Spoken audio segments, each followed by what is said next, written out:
Welcome to Alok English. आज हम लोग एन एपिटाफ पढ़ेंगे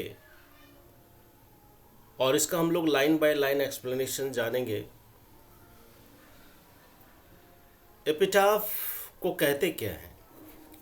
इसको समाधि या कब्र कहा जाता है, समाधि लेख कहते हैं, स्मृति लेख कहते हैं।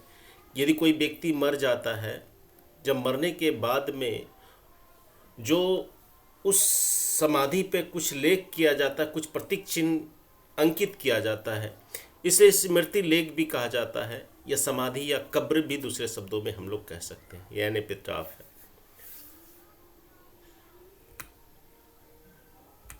अब हम लोग देखते हैं ये फोटोज जो हैं, ये वाल्टर डीला मेयर साहब हैं। ये वाल्टर डीला मेयर्स हैं और हम लोग जानेंगे कि वाल्टर डीला मेयर्स का जो जन्म हुआ था 1873 यानी कि 1873 में in the village of Charlton in Kent England में हुआ था।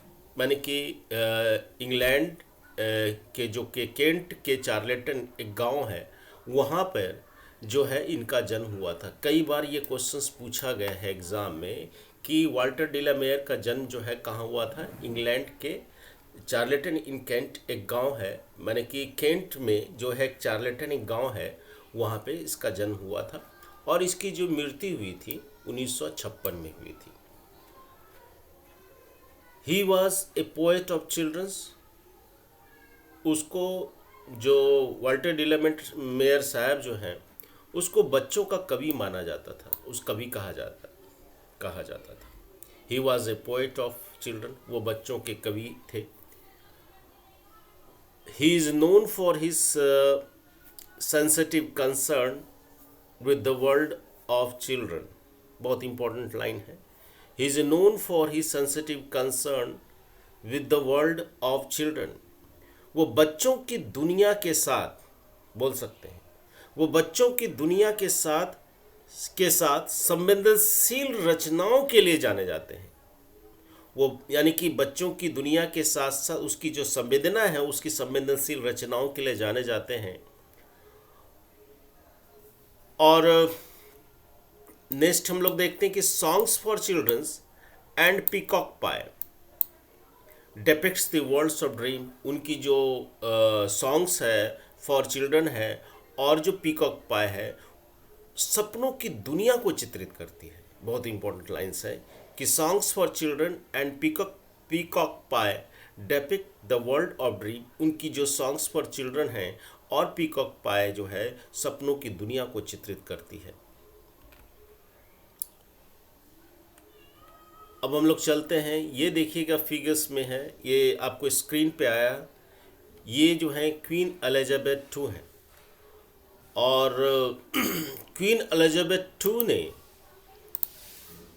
Honoured him, queen Elizabeth two honoured him with the order of merit. बहुत इंपॉर्टेंट लाइन्स यहाँ पे देखिए। ये क्वीन एलिजाबेथ टू हैं, ये वाल्टर डीला मेयर साहब हैं, ये क्वीन एलिजाबेथ टू हैं। ये फोटो, दो फोटो दिखाए हैं। यानी क्वीन एलिजाबेथ टू सेकेंड ने उसे ऑर्डर ऑफ मेरिट पुरस्कार से नवाजा है और पुरस्कृत किया है। ये अपने आप में बहुत बड़ी बात है। The poet makes us aware of the inhuman conditions of modern life. कवि हमें आधुनिक जीवन के अमानवीय स्थिति के बारे में जागरूक करते हैं। जो आधुनिक जीवन में जो अमानवीय स्थिति है, मनुष्य का दुष्प्रचार, मनुष्य का जो है क्या बोल सकते हो, उसके दुष्विचार को और उसकी अमानवीय स्थिति के बारे में हमें जागरूक करते हैं कवि। और टाइप जो है ये मेमोरियल है, माने कि यादगार इसको कह सकते हो, मेमोरियस कह सकते हो। और दूसरी सबसे बड़ी बात है कि बहुत दुखद बात है कि he lost his father at the age of 4 and had to move with his family to London. देखो, ही लॉस्ट हिज फादर, उसने अपने पिताजी को खोया एट द एज ऑफ 4, यानी मात्र 4 साल की उम्र में, जिसमें लड़कपन का उम्र था, बचपन का जो उम्र था, छोटे से बच्चे का 4 साल की मात्र एवज में उसने अपने पिताजी को खोया एंड और had to move with his family to London, और अपने परिवार के साथ उसे लंदन में शिफ्ट होना पड़ा, जाना पड़ा था। टोटल लाइंस इस कविता में यदि हम पूछा जाएगा कि टोटल लाइंस कितने हैं, तो 7 लाइंस हैं। और वाल्टर डिलामेस है तो जाने जाते हैं, बच्चों के कवि माने जाते हैं, ये तो बता दिया था। He wrote many poems on novels, यानी कि उसने पोएम्स के साथ साथ नॉवेल्स भी लिखा था, कई सारे पोएम्स लिखे थे और उसने नॉवेल्स लिखे थे। इसकी जो वर्क्स हैं, जो कृतियां हैं, जो वर्क्स जो है यहाँ पे दिखाते हैं आपको, इसमें से जो वर्क्स हैं, द लिसनर्स हैं, कम हिदर हैं, सॉन्ग्स फॉर चिल्ड्रन, इसकी जो कृतियां हैं। और जो but even in this songs there is a note of melancholy. अब देखो मेलंकोलिक शब्द क्या है, बहुत इंपॉर्टेंट शब्द हो जाता है। मेलंकोली माने उदासीनता। इन सारे जो सॉन्ग्स में, इन सारे गीतों में जो है उनके जो है उदासीनता का स्वर दिखता है। इन सारे गीतों में कहीं ना कहीं दर्द का एक स्वर उस जो है दिखता है। लेखक के हृदय की में जो दर्द है, उदासीनता है, उसके गीतों में उदासीनता की स्वर दिखती है इंसान। He shows his genius by evincing fresh interest in old themes. Queen Elizabeth II honored him with the Order of Merit in 1953। यानी कि कहने का मतलब ये सारा हम लोग जो लाइंस ये इम्पोर्टेंट हो जाता है। He shows his genius by evincing fresh interest in old theme, यानी कि पुरानी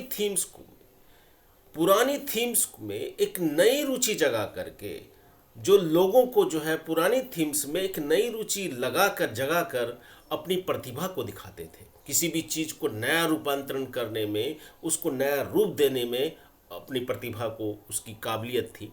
और दूसरी सबसे बड़ी बात है, जैसे कि मैंने पहले बताया कि क्वीन एलिजाबेथ II ने उसे जो है ऑर्डर ऑफ मेरिट पुरस्कार से सम्मानित किया था। लेकिन कितना ईस्वी में किया गया था? ये 1953 ईस्वी में उन्हें ऑर्डर ऑफ मेरिट पुरस्कार से सम्मानित किया गया था। अब ये पोएम 7 लाइंस का है। अब यहाँ पे देखते हैं कि एक छोटी सी कविता है, आसान तुरंत याद हो जाएगा।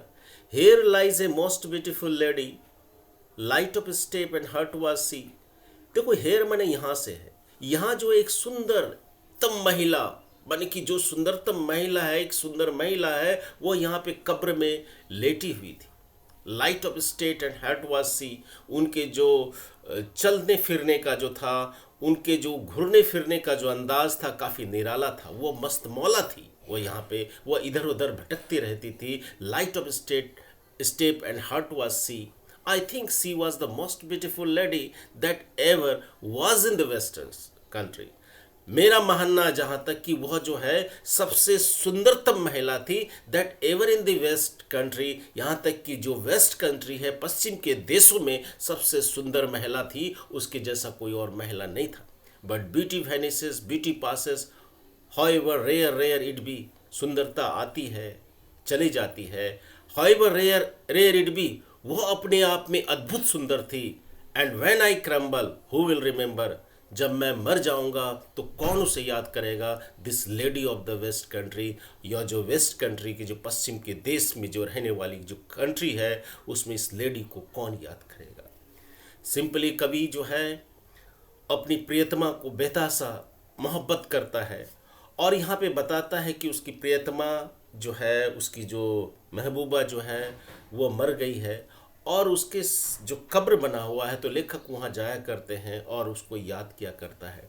और लेखक यहाँ बोलते हैं कि here lies a most beautiful lady, यहाँ पे जो है इस कब्र में जहाँ पे बना हुआ है, और यहाँ पे सपोज करो ये कब्र है, इस जो बना हुआ है कब्र में एक सुंदर लेडीज़ बैठी है और वह light of state and heart was she, और उसके बारे में बयान करते हैं कि वो महिला जो है इधर उधर घूमती थी, इधर उधर एक जगह से दूसरे जगह जाती थी, माने कि अपने आप में मस्त मौला थी। मैं सोचती हूँ कि she was the most beautiful lady, वह जो है सबसे सुंदर महिला थी, that ever was in the west country, यानी पश्चिम के देश की सबसे सुंदर महिला थी, उसके जैसा और कोई महिला नहीं होगा। लेकिन सुंदरता आती है और सुंदरता चले जाती है, हाउएवर रेयर इट बी, उस